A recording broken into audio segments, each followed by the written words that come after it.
Welcome to Decoupled Drupal Days, and the talk that I'm going to do today is titled Serverless, Well, Actually. And I want you all to just kind of hold your Hacker News comments until the end, and then we can talk about all those type of things that we like to argue about. But I want to get a kind of feel of the room. How many of you have actually done or are in the process of doing a project that might fall under the description of serverless? Okay, cool. So we have some serverless people in here, and people that maybe it's a little bit new. You've heard the term. How many of you heard it? Well, I don't even need to ask you that. Obviously, you've heard it because you're here right now. So my name is Bob Kepford. As you know, as I said, some of you coming in late, I'm one of the organizers of Decoupled Drupal Days. So thank you for coming. I hope you're having a good time. I also do a Drupal newsletter called The Weekly Drop. It's at theweeklydrop.com, or you might be a subscriber through Drupal.org. But I've been doing that for a long time, and we're going to kind of talk about how I've integrated serverless into that project. And my day job, and most of my attention goes to Media Current. And Media Current is a place I've worked for the last 5 years, and I'm a lead architect over there. And let me tell you a little bit about Media Current. So we're a full-service digital agency, and we implement world-class open source software development strategy and design to achieve different goals for enterprise organizations seeking a better return on investment. But in English and human terms, it's a really great place to work, and we get to do a lot of interesting work for a lot of great people. And so if you're ever interested in checking us out as maybe a career move for you, or if you're have a need of web services or design or any of that, find one of us, myself or Mark here. There's several of us here at the event, and we'll be happy to talk to you. But I really enjoy I have a lot of fun with my coworkers. It's a great place to work. Obviously, I've been there 5 years in this industry. That says a lot. So, yeah. So let's talk about serverless. So when you go to Google and you type in serverless and you look at Wikipedia, this is the definition you get: cloud computing execution model in which the cloud provider acts as the server, dynamically managing the allocation of machine resources. Pricing is based on the actual amount of resources consumed by an application rather than on pre-purchased units of capacity. So, yeah. That makes sense maybe if you work in infrastructure. But if you work in Drupal every day, or you're a front-end developer, and you're not really dealing with servers, that sounds like a bunch of BS. So there are some other definitions I like that try to bring us into this world. So this one from Ken Frum says, the phrase serverless does not mean servers are no longer involved. It simply means the developers no longer have to think about them. And that's something I think most of us that aren't DevOps folks probably would enjoy. But this is what happens. A lot of people say, wait a minute, there is a server involved? Yes, just like cloud computing still involves computers, it's just someone else's computers. Serverless still involves servers, but you just don't have to think about them anymore. So that's the name. Believe me, everyone has complained about this name. I'm kind of frankly tired of talking about it with people, and I was definitely one of the people when I first understood it, like, what? Why is it called serverless then? So there are no servers to manage. You only pay for what you use, and many services that you're already using are available, and you can use them, like S3. Like, there's a lot of these things that we're actually familiar with and we use in Drupal and other projects. So feel free to quote me if you ever do a talk about this, and kind of paying it forward, I like to say. So that was kind of a high-level definition. I like Mike Roberts' definition of serverless, which gets a little bit more technical. Now that we've kind of understood, hopefully, the basic concept. So there's no management of server hosts. So you're not managing server processes or anything like that.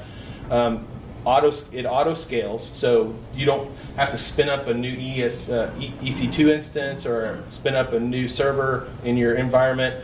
The costs are based on precise usage versus, we just need to spin another one up, so it's going to cost us a big chunk of money all up front. And performance capabilities are defined in terms other than the host size or the count of servers. So A lot of this makes sense once you get into the calculators, but basically you get way more precise measurements of how much money you're going to spend on your infrastructure. And then it's implicitly highly available. The idea is any of these cloud providers that provide serverless applications, they're available for very high use and high capacity services. So if you're like, I'm sure there's some of you that are still frustrated by this definition. So what's the big deal? So if you're a business owner or you have a development team or you're a front-end developer, so far you may not be really all that excited about this, but here's kind of what it means in English. So if you're starting up a business, let's say you have a startup and you have this idea. You can have a low startup cost because instead of having to provision multiple servers and have them running 24/7, even though you don't have customers yet, you can get started at a very low cost, almost in some cases free with the services like AWS. The pricing is predictable, so you can not only scale your application, you can also scale how much you're spending on it. And then, of course, I'm going to be saying a lot of really buzzwords. This is going to be very buzzword heavy, and you have to understand that I'm really trying not to throw up when I say this, but I don't have better words to use for some of these. But web scale, yes. You can not scale infinitely, but infinitely, but yeah, it does have web scale. You can write your own front end and your back end in the same language. So if you choose Node, you don't have to choose Node. You could write your front end in JavaScript, your back end in Node, and run it all on the cloud. And then there's the whole idea behind serverless is a microservices approach to development. So if that's kind of where you're going, serverless is kind of a good fit as an approach. So what kinds of services are we talking about here? Well, there's a list. The list is too long. So HTTP endpoints, so RESTful endpoints. This is what you might have heard of if you heard of serverless is Lambda functions on Amazon. You might have heard of the term functions as a service.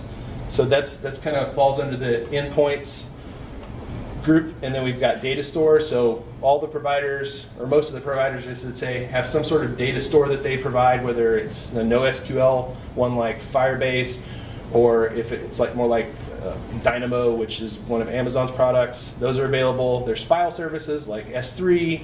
There's email services, so you don't have to manage your own email server anymore.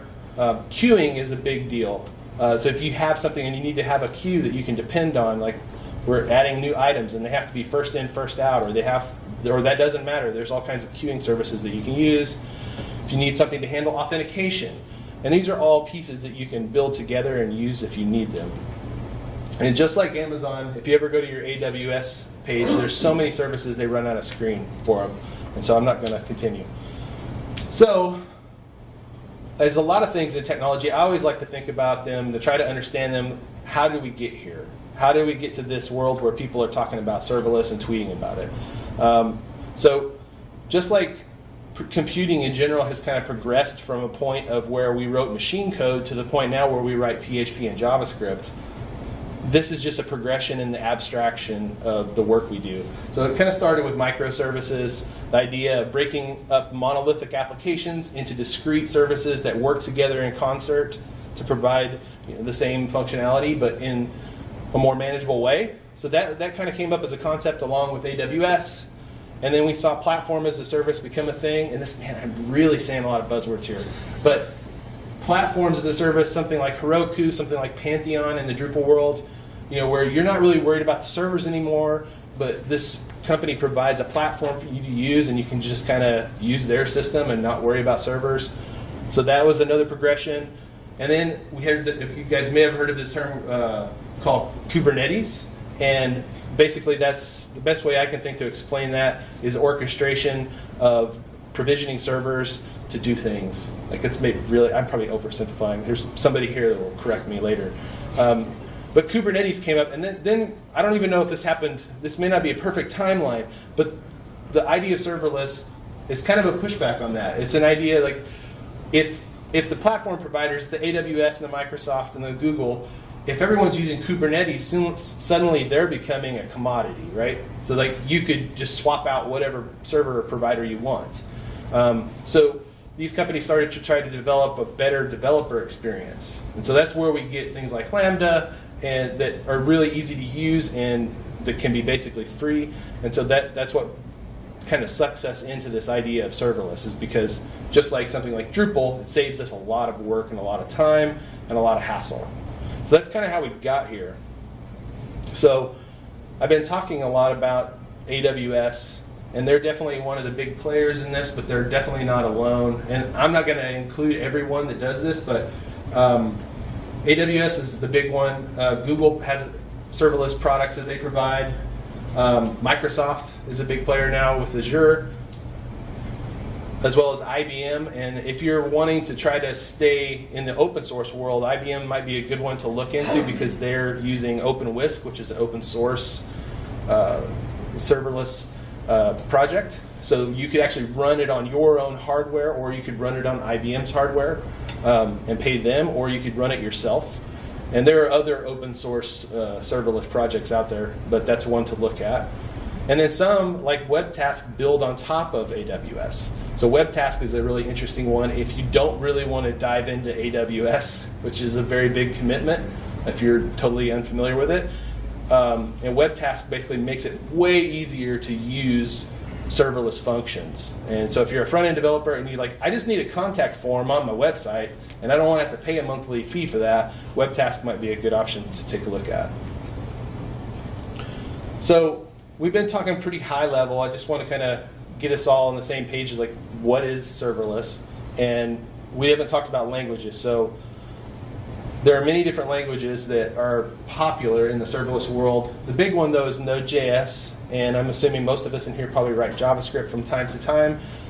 That's what my experience is in with serverless, but there's also Python, there's also Java, there's also Go and C#, and I have seen some PHP serverless stuff, although not very much, to be honest.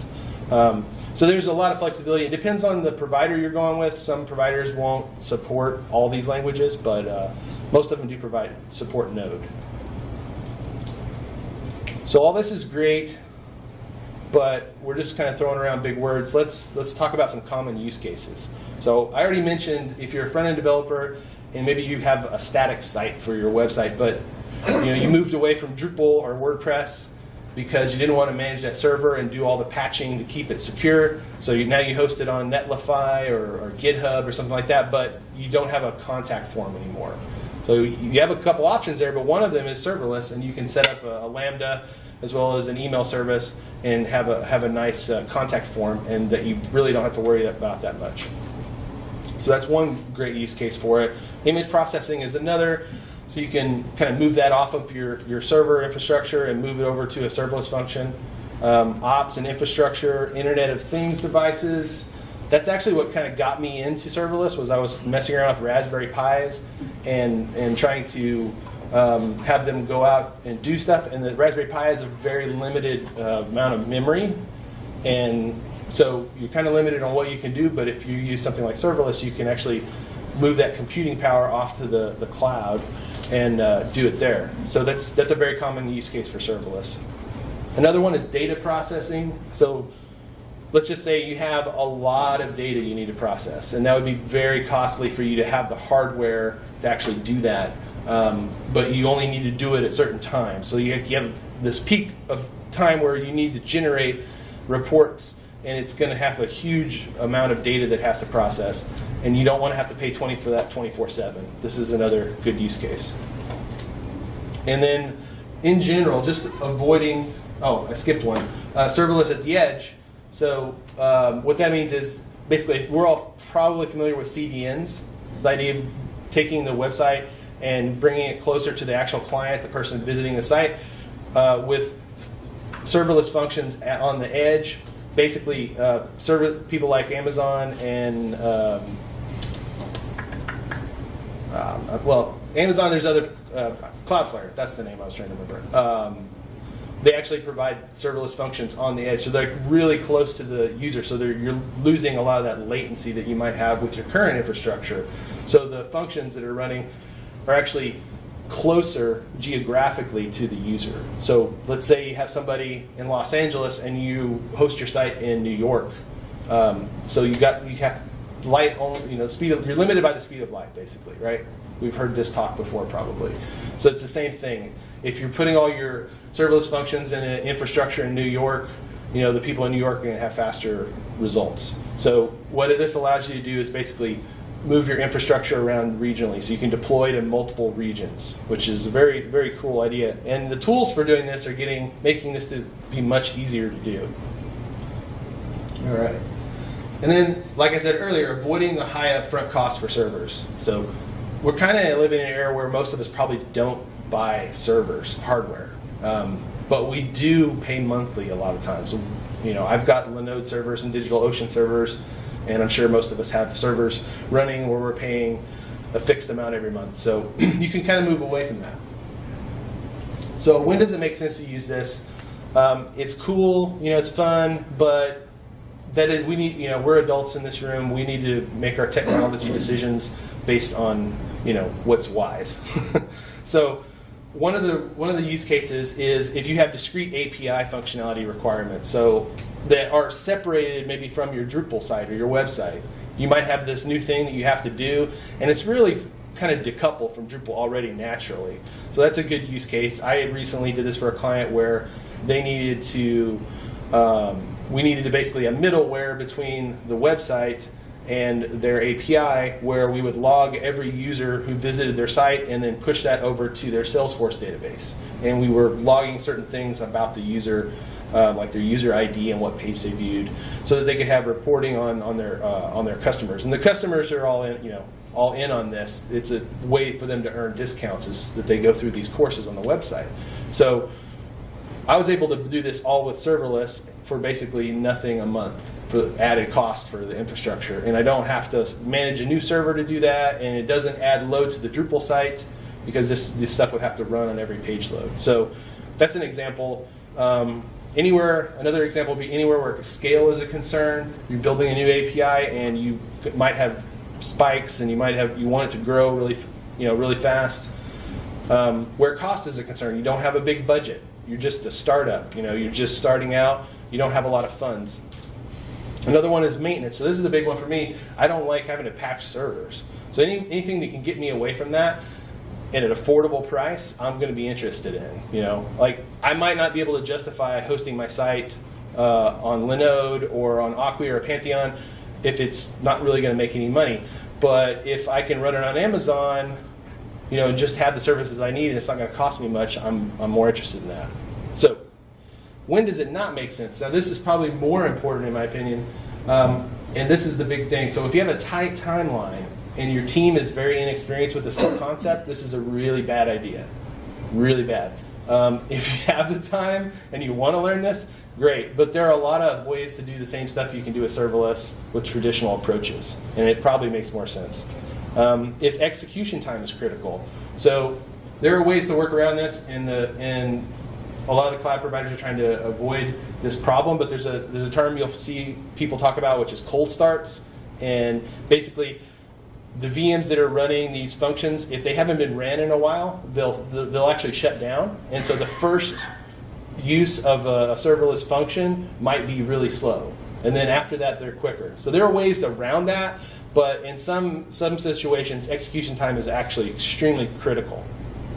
And in some situations, you actually need to co-locate your infrastructure because the execution time is so critical.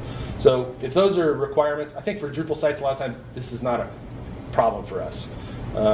Also pricing. So in some situations, it would be more expensive to go serverless. You just have to do the math. You have to figure out what your needs are, what services you're going to use. It's complicated. But if your budget is a concern, you might want to look into that. So how much does it cost? This is the question people ask. And of course the answer is it depends. And I don't know we're all developers in here, I think, mostly, or people that talk, to developers.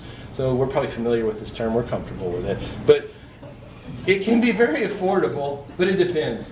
There are calculators. This is what I would say. Figure out what you need to build first, then go to the calculator.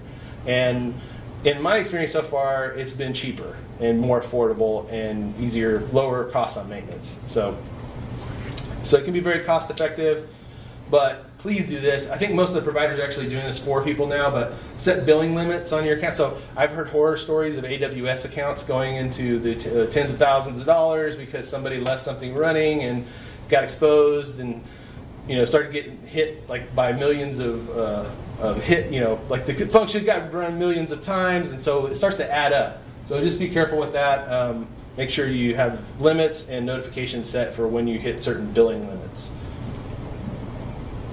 So I talk about this internally at MediaCurrent with our developers, and this came up as an idea as a solution for a problem. And the first thing that people start asking, well, what about vendor lock-in? And this is a real concern, right? So we all know that there's a certain aspect of vendor lock-in you just can't avoid. Let's just use two companies we're familiar with, probably Acquia and Pantheon. They provide a platform as a service, and we've got people from these companies in the room, and I've worked with both of them. Hi, Bob. Hi.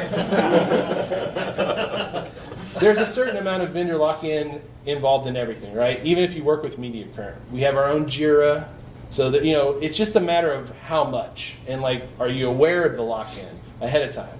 So Acquia has its way of doing things, so does Pantheon. Every provider, every company has its way of doing things. So the thing is, you have to consider what the actual lock-in is here. So first of all, it's less of an issue because you're breaking your application apart. So you'll see when we get into the example of what I mean by that. But basically, you're going to have vendor lock-in no matter what you do, but you can minimize it. And the integration, where this happens usually is integration with the platform-specific services like databases, because databases in all these providers they all work differently. So if you're using Firebase, you're not going to be able to just swap that out with what Amazon provides or what Azure provides. So all that code, a lot of that is going to have to be rewritten if you move. So there are things to be aware of, but and also if you're doing it right, if you're actually integrating properly and getting the most out of the platform you're on, you're going to have some lock-in. If you make it so abstract that it's just easy to switch, you're probably not doing a good job. It's probably inefficient, and you're probably wasting your time. For a future problem you haven't had yet. So just a couple things to be aware of. And with every new technology, there come frameworks and tools, right? And there are tons of them for serverless. I'm not going to go down a boring list, but Serverless Framework is the big one to be aware of. Serverless.com. They just got funded a bunch of money here recently, and their product is what I've been using. It's open source and everything, so it's pretty slick. There's also, as far as frameworks go, there's one called SAM, which is built by Amazon. So if you're focused on AWS, it's worth looking at. Although honestly, I like the Serverless Framework a lot. And so that's what we're going to be talking about. So now we've talked about serverless. Now we're going to talk about Serverless Framework real quick, and then we'll get into an example. So the Serverless Framework allows you to, it provides a way to standardize your project structure, because these serverless projects, they're not very structured. Every provider has their own little way of doing everything, and a lot of it's built on GUIs. A lot of them have CLIs, but they all work differently. So what Serverless Framework does is tries to standardize your project structure, how you build it. It helps you with deployment. This is the biggest reason to try Serverless Framework. It has a rich plugin system as well. So there's all kinds of plugins that will solve problems for you, just like Drupal modules solve problems for you in the Drupal space. And the other big thing about it is it tries to mitigate the migration fear. So you're still going to have lock-in to some extent, but at least if you use Serverless Framework, you can switch from Azure to AWS, and you're not going to be starting from scratch. There's a lot of stuff that would stay the same. So now we can get into the real world use case, the weekly drop. Thank you. So I did a talk a while back about like how the weekly drop works, and it's really boring, so don't go looking it up. But anyway, just to kind of give you a visual of how complicated I make a newsletter. I pull in, so I subscribe to RSS feeds and look at Twitter and all that. But a lot of it gets pulled into a service called Feedbin, which is an RSS reader, kind of like Google Reader. And that's because I like to decouple things so that I can look at it on my phone, look at it on my computer, and work on things wherever I happen to be. And it's all synchronized, right? So I'm using Feedbin, which is a great service for that. And then for a long time I was using if this then that, and some of us are probably familiar with that. But it was kind of like Yahoo pipes, and I'm really dating myself, but I loved Yahoo pipes right back in the day. So if this and that was the new version, and then there have been many open source projects that basically do exactly what if this and that does, and I've used most of them because I wanted more control of how I have APIs talking to each other. But then I started learning about serverless, and I realized I could have ultimate control of how all this works if I just write my own code, and it isn't going to cost me very much. So that's what I did. But the workflow is RSS reader. I star something in my RSS reader, like, okay, I think this should be in the weekly drop. And then it creates a bookmark for me, and using a service called Pinboard, which is kind of like Delicious was back in the day when it was good. Anybody remember Delicious? You're really dating this. Oh yeah. So Pinboard is really great. It's not free, but it's very cheap. If you're a bookmark fiend like I am, you love it. So anyway, I use that for curating my list and tagging things and writing quick summaries because I can do it wherever I'm at, like I said before. And then once a week, I just import that into the weekly drop Drupal site. And most of my work's already done for me. I just import it, and then I proofread and all that stuff. And then I send it out using MailChimp and to Twitter and all that good stuff. So the part right here, if this and that is actually what we're talking about right here. This is the part I'm replacing, or I replaced. Using the Serverless Framework. Okay, so Serverless Framework is not serverless. It is a framework that helps you work with serverless projects. And then I'm using AWS Lambda. And we all know that this is a Lambda, right? And then I'm using Node.js, right? So I'm using Node as the language because it's JavaScript and I like Node. So that's kind of the pieces that we're going to talk about really quickly. So here's the project if you want to check it out. If you want to star it, or if you want to, complain about features and things like that, go ahead. But I basically made this open source, and so it's not just for my use case. So you could actually use this if you happen to use these two products, Feedbin and Pinboard. I don't know if anybody in here actually uses both of them, but there's probably someone in the world that does. So here's the kind of architecture of the serverless project. So I've got, I've got a CloudWatch event. So CloudWatch is in AWS. These are all AWS products. CloudWatch is kind of like cron, and it runs every 5 minutes. And then it executes a serverless Lambda function on AWS called getIDs. And then that getIDs goes out to the Feedbin API. Did I mention Feedbin, the RSS reader, has an API? It's really slick. It's awesome. So if you're an RSS nerd, you'll like it. And then it retrieves all the starred items, gets their IDs, and then my Lambda function calls a second Lambda function, which gets the actual articles from the Feedbin API. So now I'm actually getting titles, summaries, links, and other information. And then I crunch that, and then I create a bookmark. So all that work just to do that, just to create a bookmark because I'm really lazy. So yeah, so it works perfectly. So that's the kind of high level look at what it actually does. So this is this actual in the wild serverless project. So we've got Feedbin to Pinboard. You can notice we've got our node modules, just like any node project would. I have a utils folder, which is where all my business logic lives mostly. This is a pretty new project, so I'll probably rewrite it, but it does work. And then I've got my handler.js, which is where all my Lambda functions live. The package.json, standard node thing. And then the most interesting part of this is the serverless.yaml file. We're all probably familiar with YAML, but if we use Drupal. But it looks very similar to a Drupal YAML file. And yeah, so that's where all your configuration of your serverless project would live. And there are a lot of good examples on the web using serverless that are different than mine. So you can check those out. But here's kind of the way it works. So you got your name of your serverless project up here at the top. If you're using any plugins, which I am, using some offline things for development, they're listed here. Then we get into the provider, and I'm using AWS. I could be using a number of other providers, but I'm using AWS. And then we've got our runtime, which this time I'm using Node 6.10 because AWS just started supporting Node 8.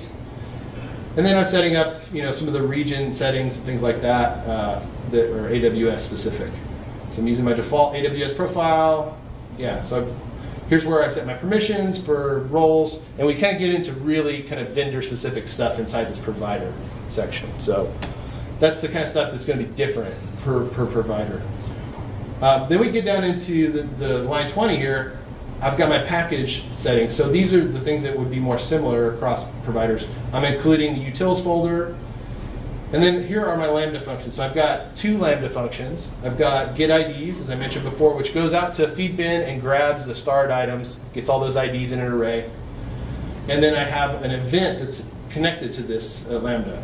And what's great about this is I can just declare it here, and I don't have to go set all this up in AWS and script it. It's a lot of work to do that. So I just schedule this, I give it a name, and this is just kind of for my convenience, the name of it, describing what it does.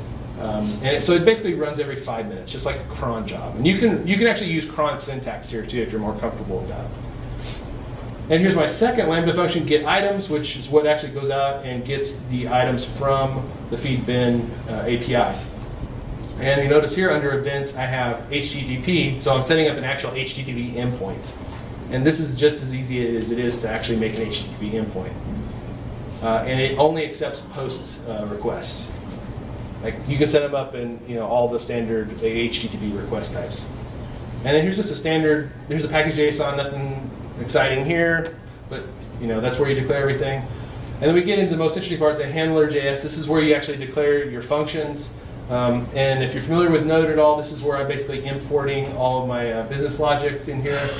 And then my first function is very simple. All I'm doing is getting the feed bin entry IDs. And that's it. And then my second function is a little more exotic. And please, don't be too harsh with me. I'm not a Node developer, so I'm sure I'm doing some things wrong, but it does work. So this is what actually goes out to gets the items from feed bin and then creates a bookmark. So I don't want to get in the weeds too much with this, but I hope you get the idea. So it's a pretty simple Node project. Or if I wrote it in PHP, it's not that complicated. It's not nearly as complicated as what we probably do for clients. But I'm deploying it to AWS, and I'm not an expert in AWS yet. I'm slowly getting there. But Serverless Framework, which I've been showing you, this is kind of the coolness of it, and what it actually provides for you on deployment. So once you build your project, deploying it to AWS is as simple as just typing SLS deploy. And it just, I'll show kind of how that works real quick. But and if you want to send it to a specific environment like production or dev or stage, and there's no limit, like you can just basically make as many environments as you want. You just pass the S flag. And then you can actually do things like, because it takes a little bit of time to deploy, if you just want to deploy one function, like let's say you're working in your code and you just made a change to one of your 10 functions in your project, you can just deploy that one function to one specific environment. There's a lot of flexibility. So we'll just walk through real quickly kind of what it looks like and what it actually does. So first off, you notice it packages the service, which basically means it makes a zip file, because this is how AWS Lambda works. You zip up your code and you upload it to AWS. And who doesn't love doing that in the browser? No. There's CloudFormation, which we'll get to. So it actually uploads a CloudFormation file to S3, which is kind of the instruction set for AWS. Here's how we're going to orchestrate our project. Uploads artifacts, which is like the generated build. And so this is basically, it's done. And then it gives you a little bit of information about your project, the service name, which stage you sent it to, and go ahead and try to go to this, but I deleted it, it doesn't exist. So here's the stack, this is the name, plus the environment. If you have API keys, I'm not going to get into security, but that's a very big issue, and there are solutions to these problems. But security is a big concern with serverless, but I wouldn't say it's a solved problem, but it's pretty solved. So here's our function, and here's our endpoints. Yeah, so like that's a deploy. It's a typical deploy. It makes it much easier than less things for you to learn, basically, is what I'm trying to say. And cleanup is really important as well, because you're going to be playing around with this, trying things out, and you don't want to leave these things running in your AWS account. There's no, don't don't do that, please. If you're just testing something out, make sure you delete it and remove it. And serverless makes that real easy. SLS remove, and if you want to remove specific environments, you can do that. Now, once you get into serverless, and one thing you'll be frustrated with is logging. So you're doing all this, and you got, how do I know it's working? How do I console log, right? So it's actually pretty easy to do that. This command I'm logging the hello function from the dev environment, and I'm tailing that. So it'll just keep updating like you would in the command line with tail. So it just follows that. So that's when I'm doing local development. That's what I'm doing. I'm watching the log. And local development. So one of the plugins I use is called Serverless Offline, and what it allows you to do is run these Lambda functions offline, so you don't have to wait for them to deploy to AWS. Because if you're like me, you don't like that really long cycle of testing, like write code, upload, test. Write code, upload, test. Like that really sucks. Because if you add like 20 to 30 seconds even in that loop, it just gets really old. So you can run these things offline. That is limited though. It doesn't support every service. So you're going to hit issues where that doesn't work. And I know there's some projects in the works that basically are trying to replicate everything AWS does locally in a Docker instance. So there is some work being done on that. Yeah, so you can invoke functions locally. When you're working with endpoints, HTTP endpoints, it's a very common use case. And when you run Serverless Offline, this is basically what it does. So it'll expose your service as a local host or whatever port you want, and then you can test things at your heart's content. So it's actually really fast to get just some RESTful endpoints going locally with this. So thank you, and that's all I had. Although if we do have time, if anybody wants to see a demo, we could do that, and definitely questions. So questions? Well, I would like to see that demo, but running Drupal serverless. Have you tried this? No. Okay, there was going to be a question there, but if you haven't, that's fine. No, in fact, what I'm doing is just taking something that probably would be a bad use for Drupal and moving it to this. Yeah. And then so we can keep Drupal rocking like it is and not affect that. Yeah. My question. Hosted on Acquia, by the way. Your DevOps team should thank me because I was really close to making a bad call, and then I thought better of it. So. Great. Yeah. State storage is interesting going serverless. We found like Aurora is just gone serverless Aurora, and that seems to be working out. It's interesting, but for a shared file, that's still latency and all those kinds of problems. Still interesting. So anyway. Yeah. I know Schnitzel's in here, and I like this talk probably has a lot of appeal to people that know way more than I do about web services. So a little bit of imposter syndrome for me.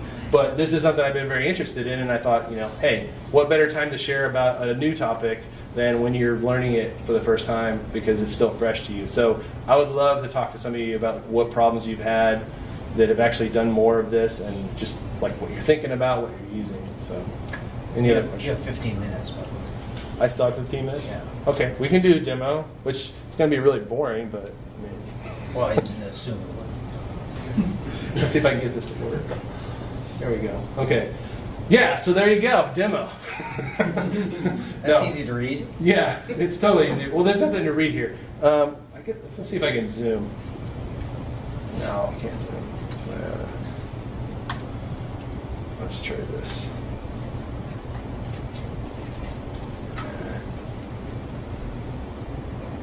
We'll just bump it up. So this is the log of, I'm basically telling the log of the actual serverless function, two functions I'm using. So this one on the left is the one that just has a CloudWatch event running every 5 minutes. So this is just making it easier for you on your local system to actually see the logs. You can get this stuff in AWS or whatever your provider is, but it tells you like how much memory you used or how much max used, the build duration, like how many milliseconds the function actually ran, because that's what you're paying for. So when you're doing your development, you need to watch these numbers to see what they are and see if they're matching up to your estimates on cost, because this is where you could really screw yourself up with your pricing and like how much you're budgeting for things if you are careless with how you write your code. So I'm sure there's lots of optimizations, but AWS, there's probably lots of optimizations I can make, but AWS, I think you get 1 million Lambda calls a month for free. I'm paying for more than just Lambda. That's another thing I didn't mention, that you're actually paying for S3, you're paying for several of these services when you do things. But yeah, so, and then on the other side, how am I going to do this? Well, the other side's the same thing. It's just basically the other function getting called whenever I actually bookmark something. So if you guys want to see feed bin and I just click star, that sounds pretty exciting. I don't know. We might, oh, look at there. How did I get there? Okay. So, yeah, so here's feed bin. Looks a lot like Google Reader, only better. And it exists. And it exists. Yeah. So let's go over to the Drupal.org RSS aggregator, and we can look at some. Let's just star some, right? It also has keyboard shortcuts, so I'm gonna star a bunch of these. Problem is that this cloud function runs every 5 minutes, so we just got to kind of wait here.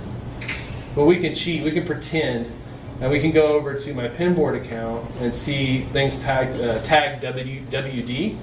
And /unread, and these were things I tagged earlier in the last session, and they were created. So it just runs every 5 minutes, so I'm patient. I can wait 5 minutes. What do you do with them from here? I review. So when I make time to sit down and actually review everything, I'll just go to this list, and then I skim the titles again, because sometimes I'll tag things, and then I think, well, I got too many. I can't put 50 articles in the issue. So this is just kind of like a step. And I'll go through here and I usually click on almost all of them and read them or skim them. And then I will edit the title in here. And I kind of do my content management in Pinboard, actually. I'll write a summary a lot of times, and then I tag them. So I'll do something like, I can't see my screen. I just write a summary. And then I might tag it articles. And then 350, whatever my issue is. I think it's 353. I'll mark it unread. And then whenever I actually import it into Drupal, it just pulls the content. So I'm not actually... All of these automatically? Yeah. Not automatically. I trigger it because, I don't want it to do automatic. But yeah, I could do it automatically. It's a button press, though. It's a button press, exactly. And that's just what Pinboard does, or? Well, Pinboard has an API. All Pinboard does is store this for me, and they actually even have an archive function, which I also use, which archives anything I bookmark. So if the website goes away, I still have a cached version of the content. Right. Which is helpful. But Drupal is doing the pull from... Yeah, Drupal's doing the pull from their JSON feed, basically. And you can pass in, so it's just got endpoints where you pass in tags, Yeah. and I just use a tagging scheme, and that's how I pull stuff in. Cool. Yeah. Yes? What's your experience with you mentioned the cold boots, that it takes a bit for the very first one? Yeah. How long are we talking about? I haven't tested that. This is something I've heard because in my use cases, I didn't care about that at all because it wasn't, real time wasn't important.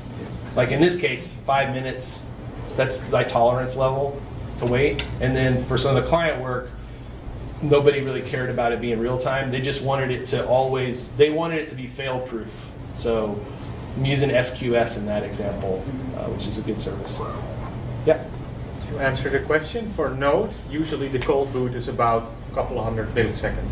Okay. On AWS, on Google Firebase, it usually takes a little longer.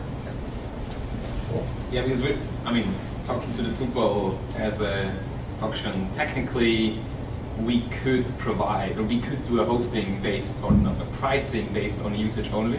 Mm-hmm. So you only pay for your Drupal site when you actually use it. The problem is bootstrapping a Drupal takes too long. Like it's starting an Nginx, starting a PHP just takes a bit, and I don't think anybody is interested in paying. Well, but once it's executing, Once it's running, yes. Yeah. But if you have only a couple of hits per, the size of your container mostly. so But also the file, mounting the files directory, that. So yeah, for us it takes 60 seconds from super cold to actually running a Drupal site, and yeah, that's too long. Yeah. It's not good for SEO. I lost the slide. There was some resources I wanted to share, and I don't know what happened to it. Sorry, guys.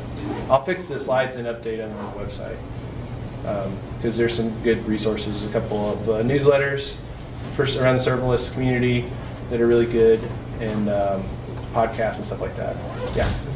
And is it a good solution, serverless, to use like for decoupled? Like if you need some front-end application, you have something like Drupal on backend on a regular server. Is it a good solution to run just web application, React or whatever? You mean like so you've got Drupal on one side, and your front end's in React. Would you have a use case for serverless in that situation? Is that what you're? You could, and there might be some people in here that have done that. I haven't done that, but I could imagine maybe if you need image processing for your front end application. So like when you upload the image in Drupal, maybe it generates multiple versions of the image in AWS, and they're stored on S3, and your front end application could use those, and that process could be like a Lambda function using S3, and they may even have an image processing service. I'm sure there are services that actually do this out of the box, but the one I've seen with Decoupled a lot is with static sites. So if you need a little bit of back end work, but you don't not enough to justify a full like Drupal site or something like that, or if you just need a contact form, that's a good use case. But yeah, I mean, it kind of just. I haven't worked with it enough to know like all the ways you could possibly use it, but I think there's a lot of options out there, a lot of stuff you could do. I don't know that you should, but I mean, you could build a REST API, a full API with serverless. People do it instead of running a PHP application or a Node application. Although you could be writing a Node application, but you're not using Express, for example. Instead of that, you're using Lambda. So, more questions? Yeah. If you're doing a bunch of data processing that you want to offload off your Drupal server, would you set up MySQL service or something? How would you get the data off of the server to be used? You mean how would you get the data from Drupal or MySQL into a serverless environment? Or would you send it over, or what would happen? So there's many ways you probably could do that. I mean, you could just push the data over there, set up an endpoint on AWS, and if anybody else has suggestions about this, speak up. But you could push it then, and AWS has its own. I think it has more than one actually. Data stores. Dynamo is the one most similar, I think, to MySQL. But it kind of depends. I don't know if I have a good. It's not a good answer. Anybody else have a good answer? Just JSON API the node, and then have the process call the JSON API endpoint. It just depends on. Yeah, I mean that would work, but I don't know enough details, I guess. If you have, let's say, you want to run reports on tens of thousands of orders every night. Yeah. Would that be a candidate for something like that? Yeah, I definitely think so. Like anything that would be really intensive to run when it's running, to me is a good candidate for this because, like there are scheduled tasks that have to run sometimes on the server, and I don't manage servers. I'm really nervous about talking about this with people that actually know servers, but I do know I've seen servers fall over before. So if you can avoid like this high peak of load on your site, especially during business hours, maybe at night it's not as big of a deal, but I mean to me that's just a good call. Like unless it's going to cost you a lot, but that's going to depend. So yeah, in my case with what I did, that was exactly why I went with serverless, was because if there's a lot of load on the server, a lot of visitors coming, I didn't want there to have to be some private API call hitting Drupal every time somebody hit a page. And I just wanted to not have to worry about writing that for Drupal 7 site hosted on Acquia. I didn't want to have to let the Acquia team know hey, I'm going to have this new thing and we're changing everything, and I just wanted to keep it separate. So in my case, that's why I did it, because I might have a lot of users, and I didn't want to add that extra load to the application. But that's something you could test out, is what I'd recommend. Just try a real simple version of it and see how it works. For your use case, maybe a really powerful thing of Lambda is that you can have an invocation based on an event, and it could be a write to an S3 bucket, or events in a Kinesis tree, or a push to an SNS topic. So you can throw all kinds of data to that, and then it will just invoke whenever it happens. So that's a pretty good idea to handle a lot of data in burst, if you like, without having a server that will run into a lot of memory issues. Okay. Thanks. Yeah, thank you. Okay. Anybody else? Any other questions? All right. Well, thank you all. I appreciate listening.